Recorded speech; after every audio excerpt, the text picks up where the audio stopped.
जगतसिंहपुर जिला तीर्तोल ब्लॉक तुलंग ग्राम में गढ़ी उठी विशाल आक्वाटिक फार्म रे 4 दिन व्यापी प्रशिक्षण शिविर अनुष्ठित हो जाइए।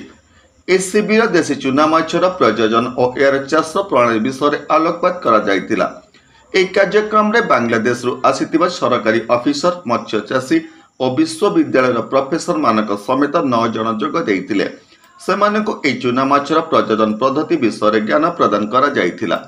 एशिया आफ्रिका और प्रशांत महासागरीय अंचल रे क्षुधा और अपपुष्टि दूरीकरण पर उन्नततर गवेषणा माध्यम रे काम करुवा वर्ल्ड फिश संगठन ए प्रशिक्षण को त्वरान्वित करिथिला। ए प्रशिक्षण शिविर रे देशी चूना माछ को किपरि सहज उपाय कृत्रिम प्रजनन करा जाई पारिबो सेही विषय रे पुंखानुपुंख आलोचना करा जायथिला। ए देशी माछ रे बहु परिमाणर प्रोटीन, जिंक, लौहसार, विटामिन ए और विटामिन 12 मिले।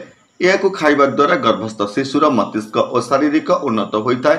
1 वर्ष रु 5 वर्षर शिशु यह खाइबा द्वारा देह में अपपुष्टि रोग देखा दे न था। तेणु यह सब गुरुत्व विषय बांग्लादेश रु आसीथिबा सरकारी लोक वर्णना करा जायथिला। सेमाने ए ज्ञान कौशल को व्यवहार करी तांक देश रे ए चूना माछ को प्रजनन कराई परिबारे सक्षम हेबो बोली प्रकाश करिथिले।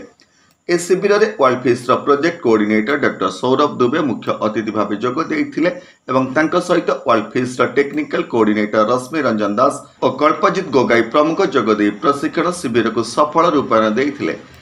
एमानक सहित विशाल आक्वाटेक मालिक सौरभ कुमार विशाल और world fish project assistant Vibhuti Bhushan दास मध्य उपस्थित रही प्रशिक्षण शिविर समापन करथिले। तीर्तोलो सत्यप्रकाश महांती रिपोर्ट होली टीवी ओडिया। नमस्कार, मु लिपिका आपण मानक स्वागत करछि नुआ रूप होली टीवी ओडिया। होली टीवी ओडिया सहित जोड़िया आपण माने लाइक करंतु, सब्सक्राइब